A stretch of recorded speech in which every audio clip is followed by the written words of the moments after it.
Welcome back to the Citizen channel. Hope you're all staying safe and well. A bit hot here. It's even hotter in the. I thought it was hot in the ground today, guys. It's even hotter in this little office at the moment. I've not cooled down yet, so forgive me if I'm perspiring just a little bit. Player rating show, guys. Let's have a look at Manchester City 4, Bournemouth 0. 30th of August, 3 p.m. at the Etihad. Match day 2, of course, 22-23 season. So we're in the company of Mr. Bajkowski today, Simon Bajkowski, for the Manchester Evening News player ratings. And as you know, there will be a talking points show as well, which sort of looks back after a little bit of leeway, after a little bit of time. Yeah, so I get time to rewatch it. I'm going to rewatch the game again now I'm at home rather than at the game. And yeah, we'll have a look. We'll have a look and make some decisions on what it's looking like for next week when we play Newcastle. Who's for the chop, or who's got to get a game, or who's guaranteed his spot, etc., etc. So join me for talking points, which should be available about 24 hours after this goes out. So here we go. Player ratings. Yeah, start with the 11. I got 10 right. That wasn't too bad, was it? I just got one wrong, and that was a bit wishful thinking. I was hoping Stones would get a go, obviously, but he didn't. But hey, apart from that, yeah, I always thought I had 11 at first, and then I realised I took a chance on John Stones. It was Edison, Walker, Diaz, Aki, Cancelo, Rodri, Gundogan, KDB, Foden, Haaland, and Mahrez. Yes, so as I said, the only slight problem, I did put Gundogan in, and I thought it might be a bit of worrying sign if Bernardo didn't play. But obviously I did put Aki in. But obviously, dropped Walker to the bench, but obviously he got a game. So that's why I was one player out. Anyway, not too bad, not too far out. Right, let's get on to the player ratings. Mr. Bajkowski's, I'll give you his thoughts first of the game, and then I'll give you my little score. Yeah, I've had a couple of guys about my scoring. Obviously, last season, if City were dominant again like this, I would have started at a base level of 7 per player. But what I'm doing this year, I'm just giving everyone a start with 6 points. So even in a win like today, if a guy just has a standard game, he's just going to get 6 points. Last season, he would have got a 7. So it looks as though I'm being a bit meaner on the points, but it's just so it looks a little bit better. And that's the format. That's what I'll be doing this season, guys, so you can understand where I'm coming from. And no one today gets less than 6 anyway. No one gets less than the standard 6. Right, Edison. Simon said a routine save from Ben Pearson in the first half, and that was it. Deserves credit for sticking around, given how little he had to do. Wasn't going to stroll off the pitch, was he, mate? But I understand what you're saying. Simon's given him a 7. Yeah, I'll just give him a 6. It wasn't anything special. The save he made, a bit of sunstroke. I hope he got his factor 50 on today. That was for sure. So yeah, I'd have to give him a 6, and Simon gave him a 7. Kyle Walker tucked inside tidily alongside Rodri, said Simon, for much of the match, although didn't make as much impact as he would have liked with forward balls. Yeah, I think Simon's given him a 7. Again, I've given him a 6. I thought he was okay. He was always available, but for pace at the back, of course, and we never had any real worries if they broke. Occasionally shoved it out to the wings and he came across. But just going forward, there's just a little bit lacking offensively, which is always going to be the case with Kyle. I want him on the pitch for his defence, for his speed in defence rather than going forward, because it doesn't excite me when Kyle Walker's going forward. I admit that to you. So if he's nipping in a little bit, if Pep's playing a different system, I'm happy with that. I don't really want to see him bombing down the right, because I don't think much ever comes of it, so I don't mind. Ruben Diaz, Simon said, didn't put foot wrong at the back, but so little to do, yeah. Got in the way of an early Aki chance at the other end. Yeah, he did, unfortunately. So he's given him a 6. Simon's given him a 6. I give him a 6 as well. I mean, he was solid, but didn't really need to do that much, did he? A little bit deliberate with some stuff he was doing as well. I mean, like, you watch you watch Diaz and you watch Laporte, and it's like chalk and cheese, the smoothness how they distribute the ball. But he does his job. And he did his job today, so 6 from me and a 6 from Simon. Nathan Aki, Simon said, very good at both ends of the pitch, getting his team out of a few sticky moments and threatening at the other end, yeah. Simon's given him an 8. Yes, he's first one to get more than 6 from me. I'm going to give him a 7. I think defensively, again, as he has in the Community Shield, as he was in the game last week, where we were last week, whoever we played last week, I forgot now, we West Ham. Yeah, I just thought he's our outstanding defender at the moment. And again, he was, but just a little bit more composure up top. He had a nice header in the first half that sort of just went wide of the post. I think there's another chance he had as well. And it would have been perfect for him. He could have scored 8.5, 9. But Yeah, so he's not a striker, but you know, if you're going to get your head on it, which he does, he's not a tall lad, but he gets his head on plenty. Just get it between them sticks, you know, those sticks, those goals. Just try and get it into there. So anyway, Simon give him an 8. I give him a 7. João Cancelo, Simon said, pushed up high from the start and even further in the second half with his trickery forcing the 4th goal. Yeah, I didn't get a great view of that, guys. I've not watched it back yet. I've just literally come home, drank about 2 pints of water, about half a pint of Coke. I'm going to have a pint of beer in a minute and then another couple of pints of water, I think, before we finish. I'm not even been to the toilet all day, so it's just sweating out, just pouring out of me other ways. So, yeah, with Cancelo, we'll go on to that. Pushed up high from the start and even further in the second half of this trickery forcing the 4th goal. So as I said, I didn't see that 4th goal. I just didn't see it because up the other end. We were waiting to see who scored it. Then obviously we realised it must have been an own goal because nothing came up. Simon's given a 7. I give him a 6.5. I thought he must have been better second half, and he seemed to do a lot more second half on that left hand side. But the first half, I thought he was a little bit disappointing. He nothing quite came off. He miscontrolled a couple of things, or didn't put it through right. But he was busy, so that's why I give him the extra half. But Cancelo a little bit better from Cancelo. I've been a bit mean to him recently, but a bit better today.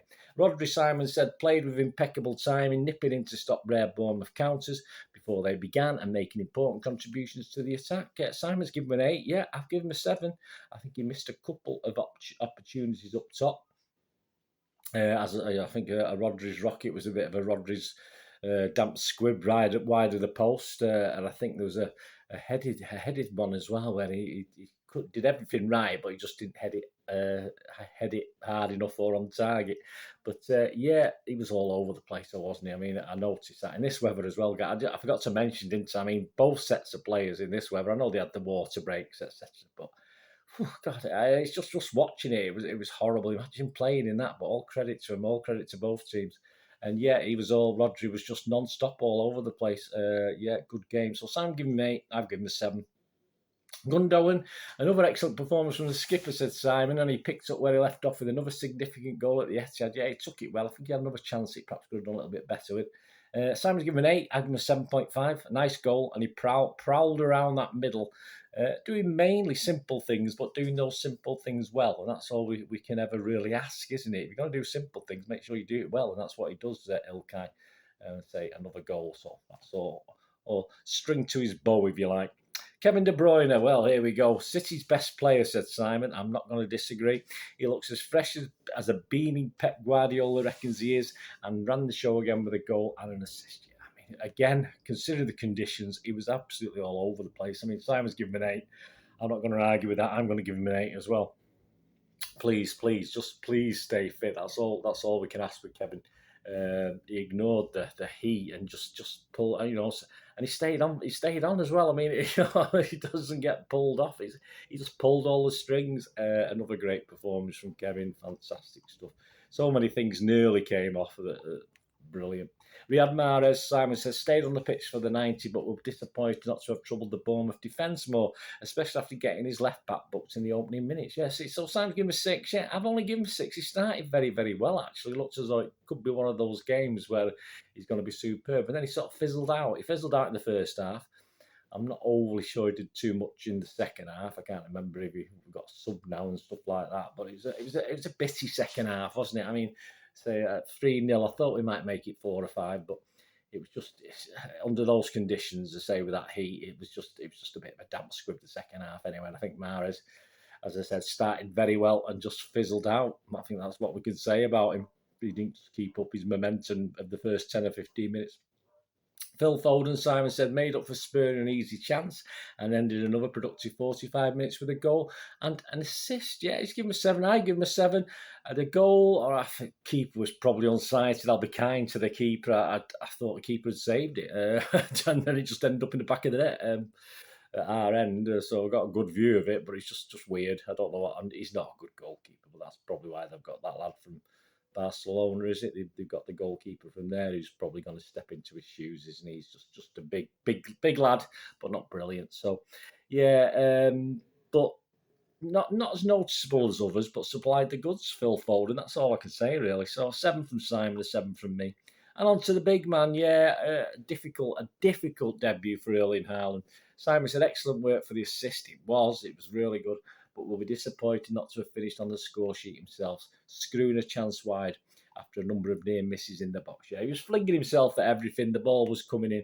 We had a bit of laugh with my lad, and they were saying about him hardly being ever caught offside. And the reason why he's hardly ever caught offside is he waits that split seconds to go for it, and that's why he never gets to these balls that are whipped across the box, because he doesn't want to risk being offside, so he delays it a little bit. But just having a bit of fun. Simon's given him a 7. I've given him a 6.5. I'll give him a little half more for that assist. I do have a Nearly Man, don't it? It's usually been Cancelo recently, hasn't it? But I'll give the Nearly Man award to Mr. Haaland today, I think. So we'll start that. We'll have a Nearly Man of the match as well. Or a Nearly Man, sorry, not a Nearly Man of the match, just a Nearly Man. No, that's a totally different thing, a Nearly Man of the match. I mean, today my Nearly Man of the match would probably be Nathan Ake. But no, my Nearly Man award probably goes to Erling Haaland today. Tried his utmost. Very close, but just nearly, not quite. And the substitutes, Jack Grealish for Foden, 46, so he played a half, pushed high centrally but couldn't get the chance he craved. So Simon's given him a 6, I give him a 6. He drew some fouls, we didn't make anything of the fouls and free kicks, so just nothing special. John Stones for Diaz, 64 minutes, again very little to do at the back, said Simon. He's given him a 6. Again, I give him a 6. I didn't mark him, he was on the pitch for about half an hour if he had injury time. And it's just great to see him on the pitch. I wasn't that worried. We didn't come any real problems when he was there. So it's just great to see him back. We all love John Stones, don't we? Of course we do.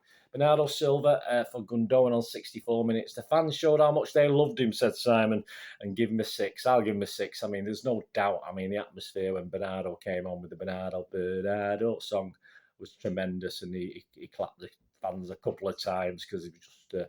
obviously, he knew what was happening. I think it was while a drinks break was going on as well. I mean, so City fans let him know what we think of him. Let's see what he thinks of us. Julian Alvarez, for Haaland, 74, in the box wherever he could, said Simon. He's given him a 6. I didn't mark him. He's only on the pitch for 19 minutes or so I didn't really notice him that much. I said I'm up the far end anyway, so I didn't really. I was hoping it might have been him who got a foot to the goal, but obviously it wasn't. Rico Lewis, little Rico Lewis, we'll call him, for Walker, 81 minutes. His debut, of course. And he looked like a bit of a nipper. We've seen him before, of course. I've seen him play before, but just great for him to get on. I think he touched it a couple of times. I haven't got the stats, but I'm sure he did. And not used Ortega, Mourinho, of course, Mbete, Wilson, Esbrand, and Delap.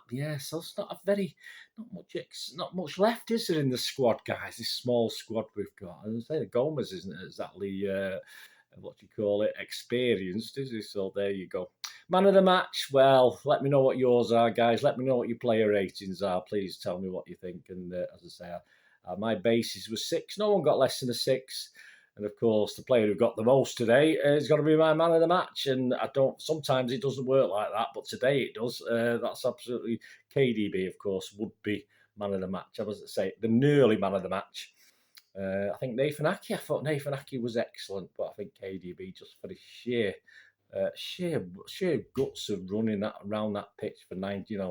He did stay on, didn't he? He didn't go off. I'm just trying to make sure I didn't cock up there. He stayed on till the end. Unbelievable stuff. He must be nice and fit. That's all I can say. So he's our man. Let me know if you agree with that, guys. Let me know your player ratings, and please just keep your eye out for that talking points. Of course, we've got a programme watch to come for the West Ham game still. We've got a programme watch for this City home game, which will be slightly new this season. Just a brief summary and a couple of excerpts from a couple of the items. It's a little bit different, a little bit more interesting, I think, than it has been over previous seasons. Last couple of seasons we've done it, so keep your eyes out for that. And of course, all the usual stuff, and there'll be the preview and build up to the Newcastle game, of course, the Geordie boys. Oh, I enjoyed that. Please give us your comments. Let me know how you're doing. Great. And a young man came up and said hello to me today, and I didn't catch his name. I should have catched his name. I was a bit distracted. So if you're out there, mate, let's just put a DM. I was the one who said hello and obviously shook hands, and just let me know. I'll give you a shout out. That's no problem. Great to see you. And good win. It's more for cricket weather. I mean, we got the tram back to Alton. Obviously, picked a lot of people up at Trafford there from the costume. There's a cricket match today, but I didn't even know about that. I don't mind me cricket, so. But anyway, not interested in cricket. Away football. Anyway, thanks for watching, guys. Please, until the next time, say tune in for my talking points where we have a look. And please don't forget Monday night, 7 p.m. Citizen Channel Live, where we'll talk about this game, and of course we'll look forward to the Newcastle game. So join me for that 7 p.m. Monday evening. It's not up there yet. I'll probably put the little thing up on Sunday, so if you want to click on it and to remind yourself or put the notifications on, that'd be brilliant. Thanks, guys. Thanks for watching. Whatever you do, please stay safe, Blues. Come on, City. Thanks for watching. Bye for now.